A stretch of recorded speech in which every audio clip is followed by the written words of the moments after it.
Hey guys, Coach Jim here with Tower 26 Triathlon Coaching. Today I want to talk about the Malibu Classic Distance Triathlon, which takes place September 26th, 2021. Just give you a brief overview of the course and some things to look out for. Now, a lot of you guys are racing this for the first time, so might be some good information here that reminds you of things that you can remember on race day, headed off of the past before you actually come to that experience or come to that position where you need the equipment or that knowledge, and I can provide it here. If you guys have any questions, answer in the comment section, ask the questions in the comment section on YouTube, and I will answer those questions as they come in. But let me share my screen and put together a little PowerPoint on the course here. So actually it's a keynote. Malibu Classic Distance Triathlon taking place September 26th. It is not the Olympic Distance Triathlon. That's covered in a different video on YouTube that you can access. It's the video right before this one, so check that out if you're racing the Olympic distance. This is the shorter distance race that takes place on Sunday. This is the podium a few years back. There I am in fourth place with some of the epic legends of triathlon: Chris Lieto, Greg Bennett, Chris McCormick, and myself. So race day checklist, we'll go over some stuff you're going to need for the swim. First off, triathlon kit, something that you wear under your wetsuit. It has a smaller chamois than a pair of cycling shorts. A pair of cycling shorts gets wet with that big chamois. It feels like you're going to be running around in a wet diaper. This is a little more form-fitting. A smaller chamois gives you a little protection on the ride, and you can run with it without it feeling like you're carrying around, like I said, a wet diaper. 2 sets of goggles. You can get a tinted pair of goggles and a clear set of goggles. You can get goggles at the Swim Guy in Santa Monica, Triathlon Lab in Hermosa Beach. Pretty much any sports store has some goggles, or you can order them same day shipping on Amazon, but make sure you're prepared with 2 sets of goggles, one if it's sunny, one if it's overcast. You'll use the clear set of goggles if it's overcast and tinted goggles if it's sunny. Brightly colored towel to help you identify where your bike is located in transition. You're going to want a wetsuit, something that's going to help you float. Vaseline or Glide, something you can put on any areas where the wetsuit might cause some friction on your skin, and maybe some toilet paper in case you need that as you use the facilities prior to the race.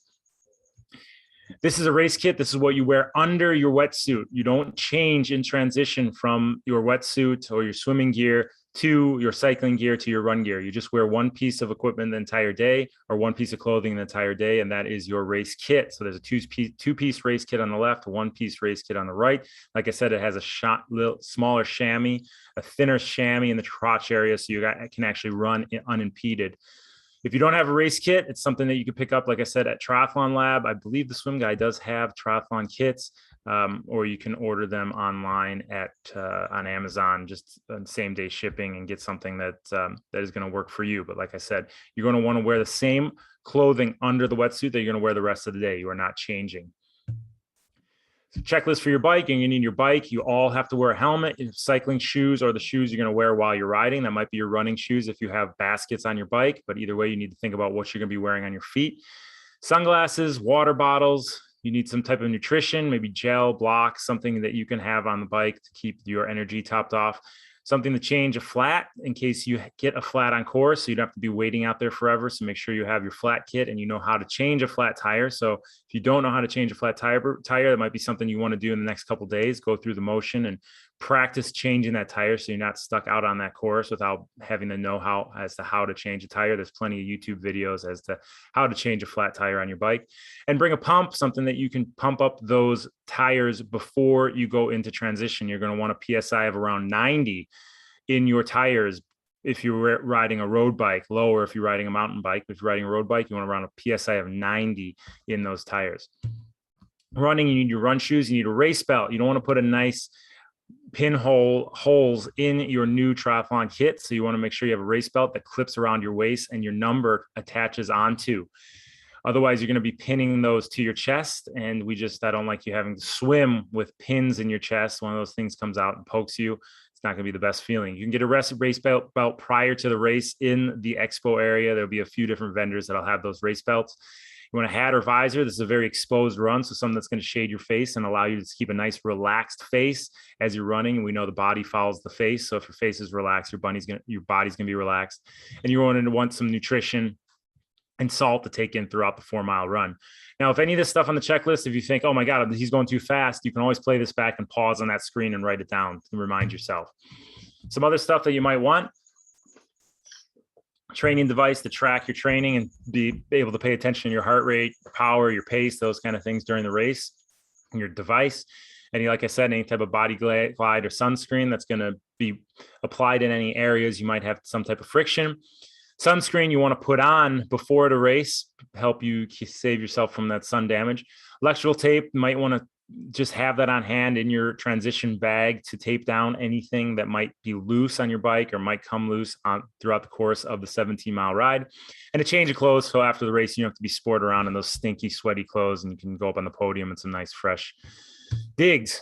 The schedule for the race: 4 a.m. Zuma Beach parking lot's open. Now, in years past, that beach parking lot gets filled up pretty quick, so I'd rather err on the side of getting there early and getting a spot in that lot. Worst comes to worst, you can park in the high school lot, or I believe there are shuttles that carry people down from Canaan to the race site. But let's just make sure you get there early enough so you don't have to do that. You can just park in the Zuma Beach lot. So I'd err on the side around 5 o'clock getting to the race. Even if you sit around and get a little longer warm up in prior to the race, I'd rather do that, be settled in, and not have to worry about getting to transition from a remote location.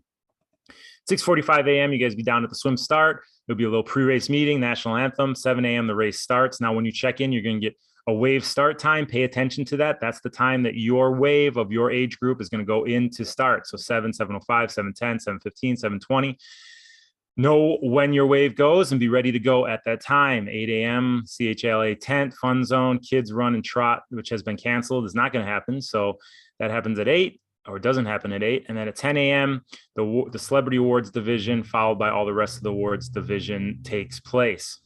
And the Children's Hospital LA presentation takes place as well. And it's pretty amazing how much money this race raises for Children's Hospital LA. So really great stuff there, guys. So be on hand for that. Sunday, race day, make sure you wake up early, giving yourself plenty of time to eat and get out the door. You want to eat about 2.5 hours before your race start. So if your specific wave is going off at 7:30, you're going to eat around 5 a.m.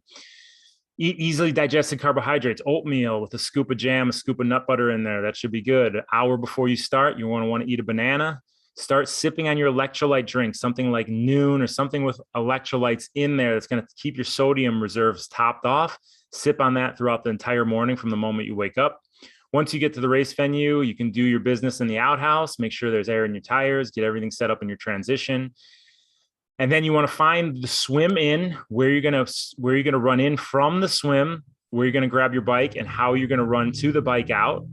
And then you want to know where you run from the bike in when you're done with your bike to your bike rack, and then how you're going to run to the run out. So know those paths that you're going to take to each entry and exit in the according section of the race. So swim in to your rack to the bike out, bike in to your rack to the run out, and then you're going to hit the finish line so you won't come back to that rack.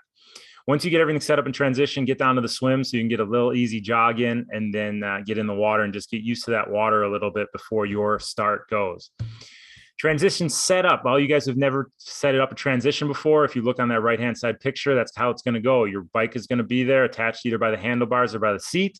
To the right or to the left of the bike, you're going to put your brightly colored towel down, and then you're going to put it in order as you're going to use your gear. So you have your cycling shoes, your helmet, and then on the other side of that, you're going to have your running shoes, your race belt, your hat, your visor, your gel, anything you're going to need for each specific discipline, you're going to put in order that you're going to use it. You don't need too much stuff, guys. We don't want you overwhelmed with buckets and balloons and all this stuff that's going to add to the chaos of running through transition.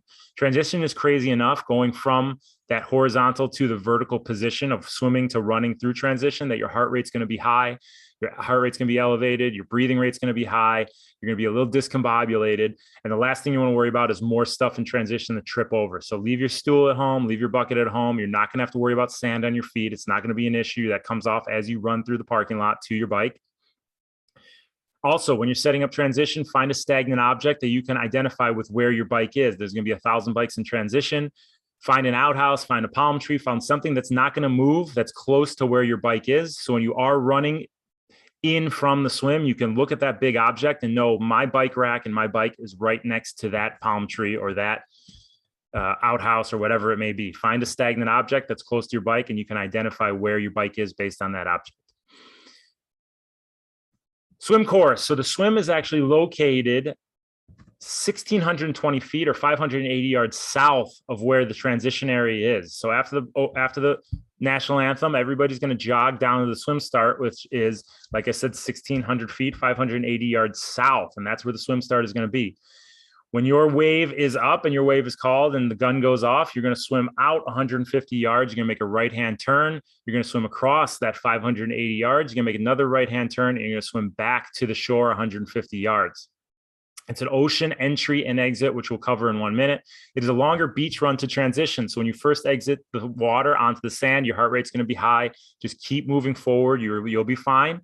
You don't need to sit there, lay down. You don't need to put your hands on your knees. Keep moving forward in the transition, and that heart rate will come down. The water's in the mid 60s, so make sure you're wearing your wetsuit. That'll help insulation as well as buoyancy. Now, with the beach start, it's going to be an ocean entry. We're going to have about 2 foot waves, which isn't very big. So it's low tide, 2 foot waves this Sunday. Either way, when you enter, you may have some waves coming at you. What you're going to want to do is you want to dive under the wave, grab the bottom, feel the sand on the bottom of the ocean against your chest. You can hear and feel the wave go over your head, pop up, and keep moving forward out to that turn buoy. You'd never want to stop in the break zone, in the zone where those waves are crashing. Dive under the wave, dive deep under that wave, let it pass over your head, pop up, and keep swimming out. You might have to do this 2 or 3 times because waves come in sets of 3 or 4. So dive under the wave, let the wave pass over, move out to the next one, dive under it, let the wave move over, keep moving out to that buoy. It's crowded to start, just relax, it will thin out. But if you do get nervous and you start to hyperventilate, all you have to do is relax. Your breathing and your heart rate will come back into rhythm. But when you hyperventilate, you get off and you start to feel like you're losing your breath and you're getting behind on that breath. Just relax. Your day isn't over. You will settle in and you'll be fine, but you just got to relax and let it come to you. You can float in that wetsuit and just relax. There's plenty of lifeguards around. You can put your hand up. They can come over and you can rest on their flotation device if you need to do that for a second. Once you get through that break, just find a nice, easy, relaxed swim stroke, depending on your ability in the water.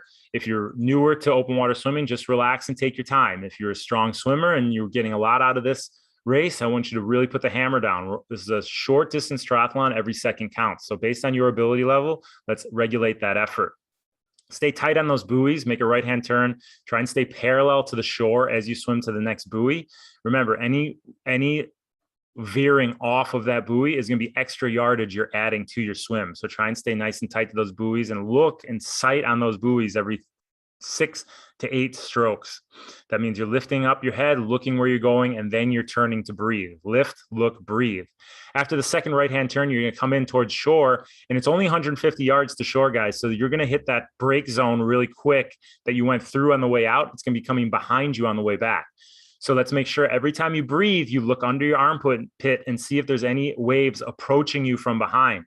If there's a wave approaching you, you do exactly what you did on the way in. You stop, you face the wave, you dive under the wave, let it come over you, and then you keep swimming towards that shore. You might have to do it again. Like I said earlier, you might have to do it 3 or 4 times because waves come in sets of 3 or 4, but you always have to be looking behind you as those waves are coming in. If you see one, stop, face the wave, dive under it, let it pass over it, and then you turn around and start swimming back to shore once again.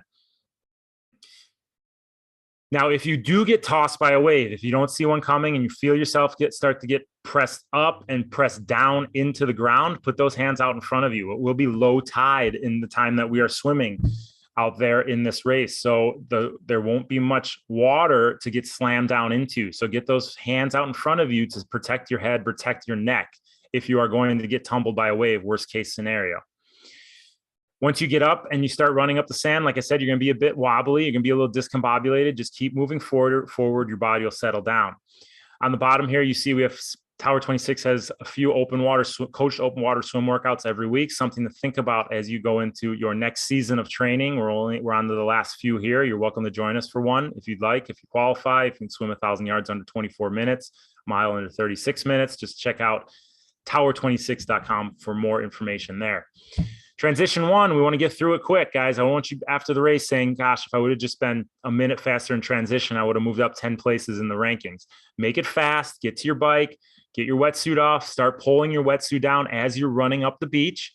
Get to your bike, take it down the rest of the way. take it off around your heels by sticking your 2 fingers into the wetsuit and helping it around the heel to help take it off. Then you want to sit down, put on your cycling shoes, put on your socks if you're going to wear them, put on your helmet, put on your sunglasses. What you're going to do, you're going to grab your bike and you're going to run to the bike out with your bike. Once you get through the bike out banner, there's going to be a line on the ground. It's called the mount line. You cannot get on your bike before that mount line. Bring your bike to the other side of the mount line. Then you can get on your bike and start riding. You must walk or run your bike in transition to that mount line before you can get on your bike. We don't want you to get on your bike and riding right from the transition rack. Bike course is 17 miles. You're going to start with a couple miles where you're going south through the Zuma Beach parking lot. You're going to make a U-turn on the underpass and you're going to come up going north on PCH. So you start south through the parking lot, U-turn to the north side of PCH. You're going to head north to Mulholland Highway where there's an underpass. At the underpass, you're going to make a right-hand turn, which is going to circle you around under PCH once again. You're going to make another right-hand turn, and it's going to circle you back around to the south side of PCH where you're going to come back to the transition area where you're going to do the same thing that you did on the way out. Is you're going to come back a mile and a half, I believe it is, north in the Zuma Beach parking lot back to transition. So as you're coming south on PCH, you're actually going to pass the transition area, and then you're going to have to make a U-turn and come back north to the transition area. So just when you look at yourself go by that transition area, don't think you're going the wrong way. That's the way you're supposed to go. We want you to stay right at all times. Only move left to pass, guys. You're out there on course with a lot of other athletes, and you're out there on course with traffic as well. So you don't want to stay left for too long. Before you do move left, make sure you look over that left shoulder, make sure no cars or other riders are coming, pass the athlete, and then look over your shoulder before you move right to make sure it's safe. As you're turning those tight right-hand turns to cross under Mulholland Highway or around Mulholland Highway across under PCH, just make sure you take it slow, take your time. Don't feel like the need to press the effort as you're making those turns. You can get back on that effort as you get back on PCH.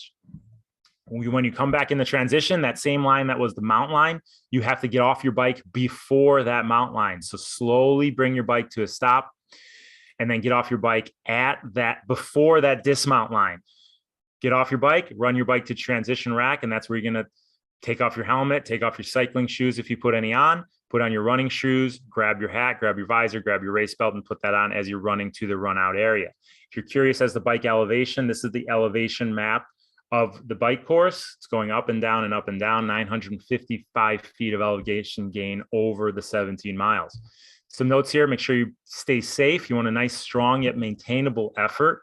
You always stay steady on the pedals, guys. We don't take off the pedals or put in too much of an effort depending on the undulation of the course. The best runs off the bike are off of an effort that's nice and steady across the board, no matter the undulation of the course. So keep it nice and relaxed cadence. Make sure the cadence is at 80 to 90 the entire way through. That's 80 revolutions to 90 revolutions per minute. Don't ever have too low of a cadence, which would be 50 to 60 per minute, or too high of a cadence that would be above 100 per minute. So we want good bang for our buck, nice and smooth pedaling the entire way through. Like I said earlier, stay right at all times, pass on the left, and then move back to the right. Know your gearing, guys. When you're going uphill, you use a little lighter of a gear. You shift that gear easier so you can spin a little higher cadence going up the hill when you have more resistance. And then when you're coming downhill, you put in a little heavier of a gear so you get more torque on those pedals. You get more bang for your buck as you're going downhill.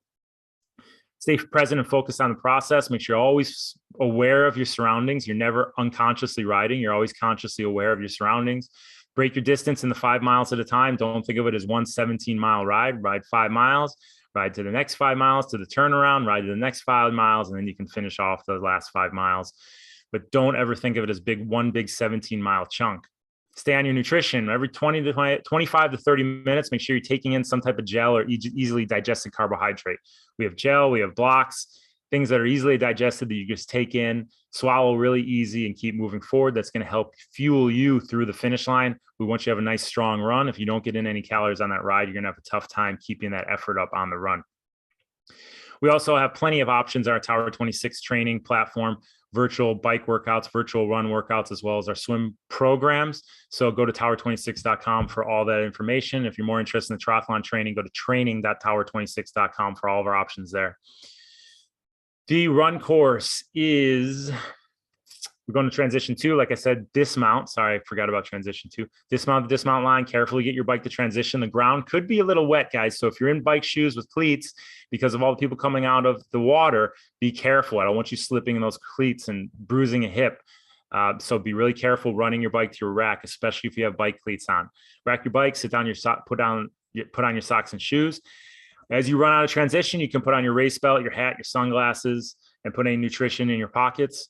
Like I said, let's make it quick, but not hasty.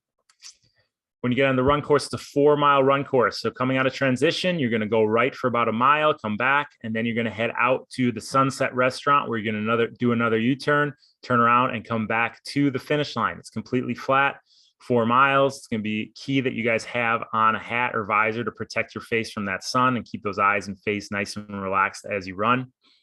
Keep the body nice and relaxed and keep that turnover up. Flat course like this allows you to keep turnover up and keep driving those knees. You don't really have to think about going up or downhill. It's just about keeping those feet and that cadence up and quick over the entire duration of the course. At the beginning of the run, you're going to feel a little heavy from coming off that bike. Your legs are going to feel a little heavy. Give yourself 5 to 10 minutes to find that rhythm. Once you get through that 5 to 10 minutes, you'll find those running legs and be able to realize all the paces that you hit in training. But don't base your entire run on the first 5 to 10 minutes. Let yourself loosen up, and then you will be able to find that training pace that you've been hitting time and time again in your training. Once you do loosen up, you can find that hardest maintainable effort if you're willing to push the effort a little bit. It's only 4 miles, so you guys can open up the throttle a little bit if you're feeling good and take some risk, because I have confidence that if you did do the training, you're able to maintain an extremely hard effort for that 4 miles. Once again, break it down to smaller segments. Take it 1 mile at a time. Before you know it, you'll be over. Make sure you run your race. Stay present and mindful. Don't think about what anybody else is doing around you. Ultimately, it's a time trial against yourself. The bad wolf is something we call it at Tower 26. The negative thoughts will pop up. You can turn that off by focusing on your actions. And when you see that finish line, you smell that finish line, make sure you finish strong and smile for those cameras. We have plenty of options for you guys to take part in our Tower 26 training. We have our triathlon training, our foundation program, more built towards beginners and people newer to triathlon. We have our regular triathlon training program, which is built for the seasoned triathlete. We have our one-on-one coaching. Triathlon coaching was scheduled specifically built for each individual athlete. We have pool swims at El Segundo and Pacific Palisades Charter High School. And we have Coached Ocean Swim. So plenty of options. You can also tune into our Be Race Ready podcast. If you have any other questions about Tower 26, write us contact@tower26.com. So remember, guys, if you have any questions on this presentation, questions on the race, go to the comments section in YouTube and you can ask me the questions there and I will try and answer them to the best that I can. Have a great race, guys. Be safe and keep that rubber side down the whole way through. Talk to you soon, guys. Coach Jim, see you out there. Bye.